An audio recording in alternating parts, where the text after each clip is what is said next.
What's up, guys? We are back with another Masters of the Universe Origins review, and we're taking a look at the latest wave of figures that's here to potentially unravel my top 10 for the year if I can ever manage to get the list pinned down. We're taking a look at the Turtles of Grayskull first wave of figures. So we're taking a look at 4 figures, 2 MOTU and 2 Turtles figures. So this, of course, is the MOTU TMNT mashup line that's going to see Turtles brought into Eternia. And you know, for someone like me who lives and breathes this kind of stuff, this is just super exciting. I'm really curious to see where this goes, what we're able to get out of it, what kind of crazy designs we're going to get beyond what they've already shown.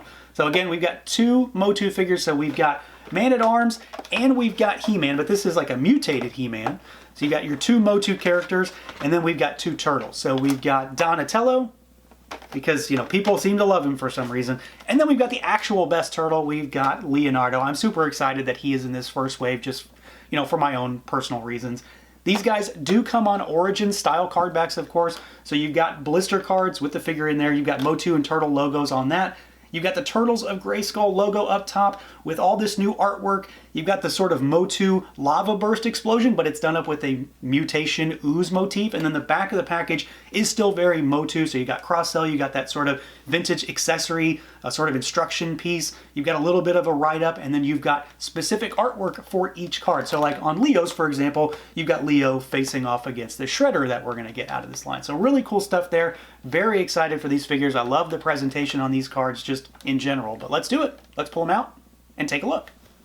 And here we go, out of the package, our Turtles of Grayskull Wave 1 figures. So again, this is our MOTU and TMNT crossover mashup series of figures that are, I mean, they're Origins figures, or Masters of the Universe Origins figures, but they're obviously wildly different. So we're getting a new ManatArms, we're getting a new He-Man, and then we're getting something that's never been done before, MOTU style Turtles. We get Donnie and Leo in Wave 1, and I'm super excited for these just to get an idea of what we could see in terms of Turtles like we've gotten with Origins. I've said for years now, Turtles needs an Origin style line, and if anything, this is showing me that this can work. So we're going to run through articulation on just one figure. I'm going to use Leo because, of course, I have to, because they're all the same, and then we'll tackle the MOTU figures and we'll tackle the Turtles separately. So as far as moving these guys around, again, they're still Origins figures, so if you've messed with one, you basically messed with any of them.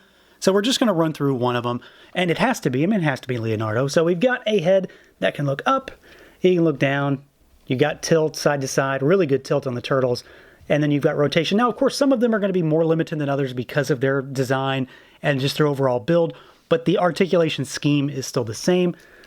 Arms go out at the shoulders, they rotate. You've got your single jointed swiveling elbow, 90-ish degrees, hinges, rotation at the wrist. You got a waist twist, that's it as far as the torso goes. Legs go out a little bit. They kick forward a little bit as well. They kick backward slightly. You don't really have much in terms of, you know, swivel or spin up at the thighs. You've got your single jointed knees. These are one of the limited areas on an Origins figure for sure. They only go back about yay far.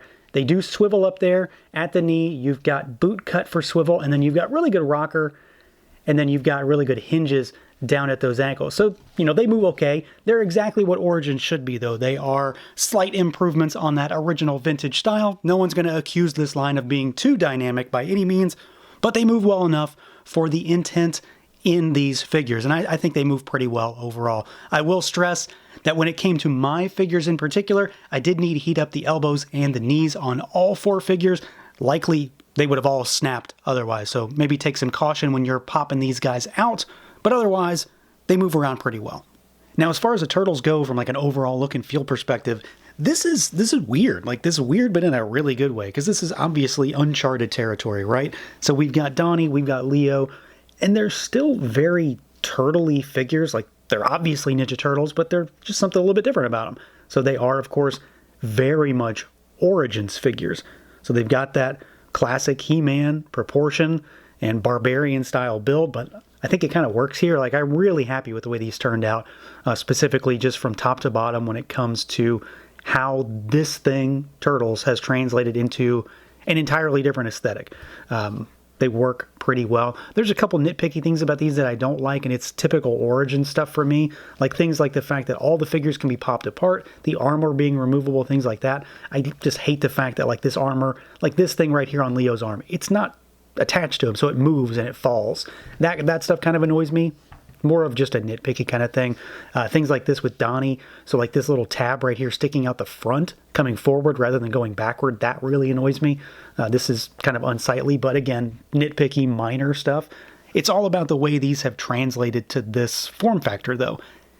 I don't think these look out of place, and that was my big concern, is were these going to look out of place as Turtles figures? Were they going to look out of place as MOTU figures? And they don't. They seem to work pretty well. Colors are great. They're still obviously very turtley. Colors are slightly different from one another, too. Donnie is not the same color as Leo. It's similar, but it's not exact. He's not like the brown color of the vintage figure, but he's not exactly the same color. Paint is minimal because it's an Origins figure, but where it's applied is decent. So you've got like the undershell is painted. Donnie's got some paint accents on his armor. The bandanas are painted pretty nicely, and the teeth, at least for Donnie. For Donnie, you can see most of it. Leo, you just see a little bit, but the expressions look good. I like the blue for Leo. I like this purple for Donnie. I really like him as Man-at-Arms. Well, in terms of the armor idea, I really like the fact that that's the thing they mashed up. I like Leo being in this, very sort of battle armor type aesthetic. I really like the fur that goes over Leo's back. That's cool. That's a very MOTU thing, obviously. One thing that's really wild on these figures, though, is the shells. They are removable because they're shields. So they have a handle on the inside. These are shields, and just the idea that the shell would transform into a shield, I think is really awesome. That's really cool, and they cinch onto the back very, very nicely. But I'm really happy at the way these guys turned out. I think they look terrific. I can't wait to have all 4 of them on a shelf, and just the idea that they went with these particular characters as well, really nicely done. Donnie as Man-at-Arms, really good. Leo as a more He-Man kind of character obviously fits really well. And then, of course, they do get some accessories. The shell, I don't know if you want to consider that one because it's part of a turtle, but they do have that. Donnie gets a very Man-at-Arms style mace staff. Man-at-Arms has one as well, but they're different. So this is Donnie's. His is tall, kind of wonky looking accessory. It's got some turtle aesthetic, like a turtle shell pattern up here on the top. It's obviously Man-at-Arms mace combined with Donnie's bow staff. So you've got that for him. And then Leo has a power sword. So this is a singular sword that does split in two. So it's a half sword situation.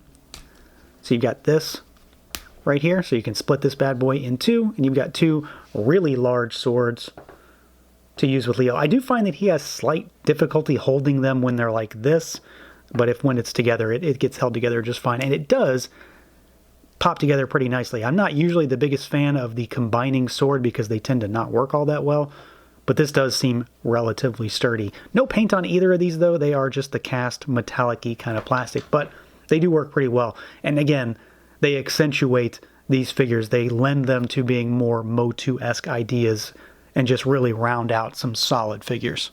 Now on the flip side of this wave, we have the MOTU figures, and they're familiar, but they're obviously very different. So Man-at-Arms has been very much redesigned, but he's been kept similar, if that makes sense. So he's obviously Man-at-Arms, but he's been changed in terms of the overall aesthetic. And this He-Man is something entirely different. So this is the mutated He-Man. So this is like one with Shredder, Skeletor have mutated him into a bad guy. And he has, well, a very wacky look. Man-at-Arms, still a very classic MOTU figure. I like this head sculpt. I like the armor changes on him. I really like, well, it's going to be pretty consistent, I think, here. I like the turtley nature of him. So he's got turtle shell on this pauldron. He's got a turtle shell on this kneecap. He also has a turtle shell shield, and it is also removable, so you can pop that off and use it with him. And he's got the fur collar just like Leo does.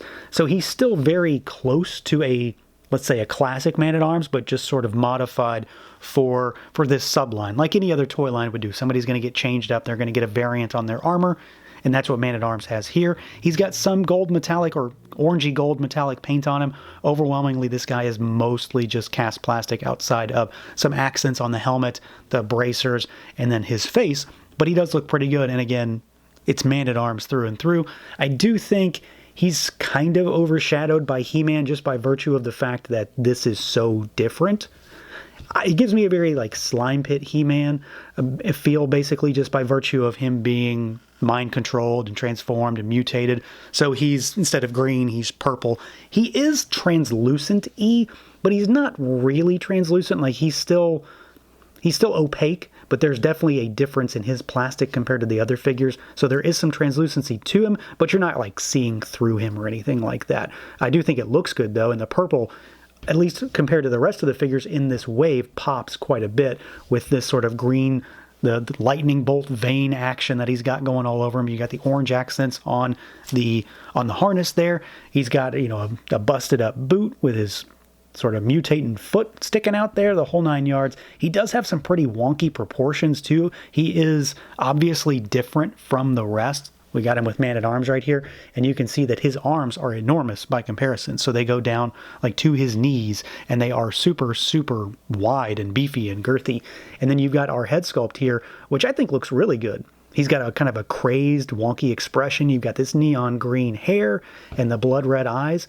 So he's got a different look, but it's obviously He-Man underneath all of this craziness. I would like to see a regular version of He-Man, but it's kind of cool to get the evil He-Man right out of the gate also. And then, of course, we do get some weapons for these guys. He-Man comes with a very classic MOTU weapon, but it is not a power sword. You get one of the spiked clubs.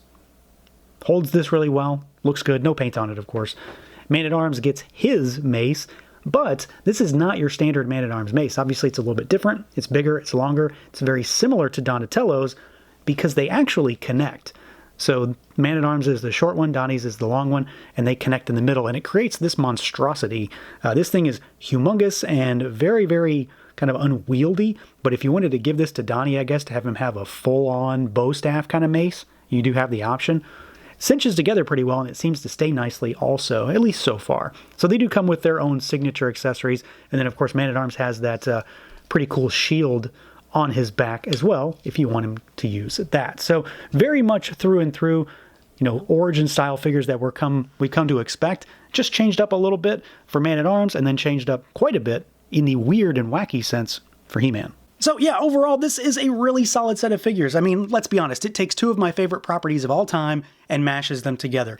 We get some MOTU figures, we get some Turtle figures, but the Turtle figures are MOTU style, and they are barbarian in nature, and they are definitely the stars of the show. The MOTU figures are good, but the Turtle figures are just a cut above. They are everything that I was hoping they would be out of this line, because quite honestly, this is what I wanted to see when it comes to the potential for making a new, modern, vintage-style Turtles line. This shows me that it can be done, and Playmates has maybe, you know, an idea to pull from here, hopefully, when it comes to making new Turtle stuff down the road. But these are fantastic. They move pretty well. They look terrific. They feel great. I love the mini comic that came with. Just the idea behind this in general is a lot of fun, and Mattel, I mean, they absolutely killed it with these very, very nice figures if you're into the Origins format. So that's going to do it for this look at the Turtles of Grayskull Wave 1. Let me know what you guys think. Feel free to like, comment, subscribe, and share, and until next time.